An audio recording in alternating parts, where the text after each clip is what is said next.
We're back here on CBS Sports Network. We're down in Chapel Hill. It's officially the Bill Belichick era.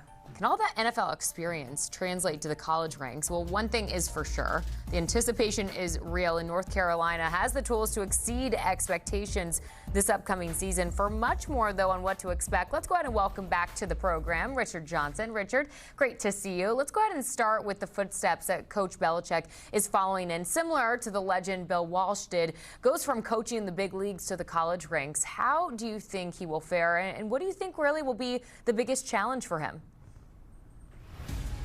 To be honest with you, Jordan, I think what we need to keep in mind is there's a reason Mac Brown isn't in the North Carolina job, because they weren't that good.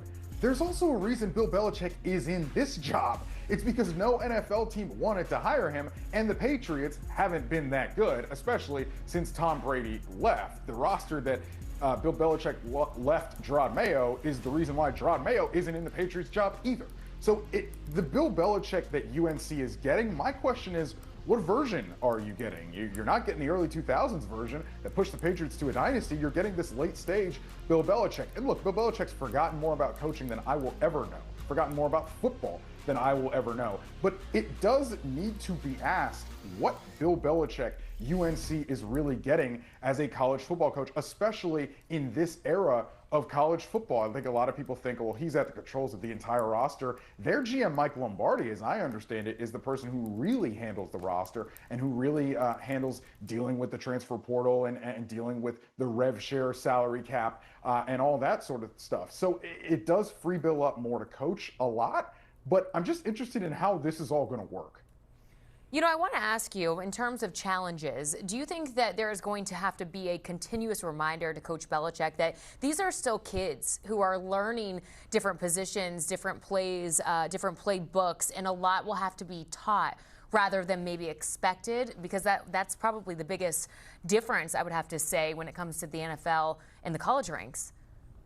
Yeah, I think Belichick's strength, particularly as a defensive coach, was having a bespoke game plan from week to week to beat whatever an opponent would throw at them. And honestly, his longevity in the job was so huge for the Patriots because they could go back 10 years and say, hey, we ran this coverage one time on 3rd and 5. Our opponent's definitely never seen it on film, but we remember it. Let's put it in. I mean, that's basically what they did with the famous Malcolm Butler play against the Seahawks in the Super Bowl that won them that championship. So he's not going to have that longevity. He's not going to have that bank of knowledge with this team. He's also, frankly, dealing with college kids who have a lot more to deal with than just being able to do all football all the time. So what type of defensive system will he run? Is he going to have to run something that's more of the same week to week, or can he have kind of a chameleon effect and change what they're running from week to week to match up against their opponents like he did in the NFL? And how about monitoring how they're doing in the classroom? That's another thing for you. It's going to be fun to watch and pretty cool for these young kids to learn from one of the great head coaches in the entire sport. Even cooler if you're a quarterback, knowing that the magic that Bill Belichick created with, of course, Tom Brady. Looking at this quarterback room in Chapel Hill, though, it was clear that there was going to be a competition when Bill Belichick brought in South Alabama quarterback Gio Lopez in that spring portal window. They also have redshirt senior Max Johnson, true freshman Bryce Baker, as well as some options at the position. Who's the clear favorite, though, in your opinion? I don't know that there is one right now, Jordan, because Ryan Brown left to go back to Purdue. He was also in this quarterback room this spring. Bring in Gio Lopez. We don't know what you're going to get from Max Johnson. Johnson went down with an injury in the first game last season, so he didn't even play for the Tar Heels, more or less. So it is really a mixed bag at quarterback for UNC. We'll have to see as training camp presses on here in August who is able to grab that job. Belichick wasn't afraid of his first grown around with the transfer portal as the Tar Heels picked up some notable additions on really both sides of the ball. Let's go ahead and start with just how much better this O-line got this offseason, Richard. Well, it's got to be, because the best friend of a quarterback, obviously, is an offensive line that you can count on. Will Osteen comes in from Jack State. Jack State was a really intriguing G5 team last year. Salty up front, really ran the ball very well. So Osteen should be able to give them a gear up front. And Ja'Kai Moore also is an intriguing lineman who comes in from South Carolina. For me, they've got to get this 5 situated in front of a quarterback, because if you've got a quarterback who potentially is young or potentially hasn't even played at a high level, he better know how his protection is going to line up in front of him. Because if you've got bullets flying for a quarterback who's a little wet behind the ears, it's going to be a bad time for everybody.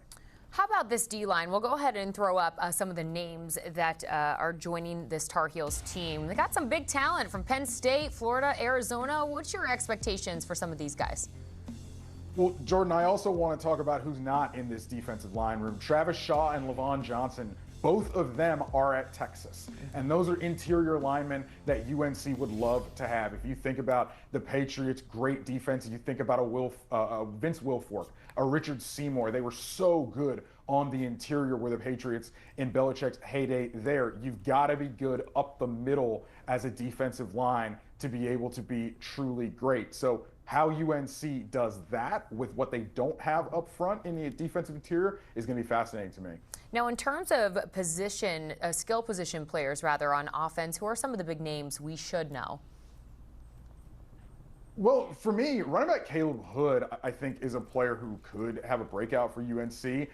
Is he a player that they count on? We'll see. We'll see how UNC performs with their skill players. To me, though, it's about the trenches. Because if they're not able to figure it out up front, it doesn't matter who you have on the edge. It doesn't matter who you have out wide. To me, I just think there's so many unknowns with the quarterback situation and the offensive line situation that I don't know if those skill players are going to be able to shine, at least early in the season. That's fair. That's very fair. Now, lastly here, just looking at this schedule, it's quite favorable. What should our realistic expectations be for head coach Bill Belichick in year one? Frankly, I think you can have them decently high. I think an 8-4 is in the cards here. This schedule's pretty easy, to be honest with you. There's no reason why they shouldn't be at least 3-1 and possibly 4-0 coming out of September before the big one against Clemson, as you see there on your screen on October 4th.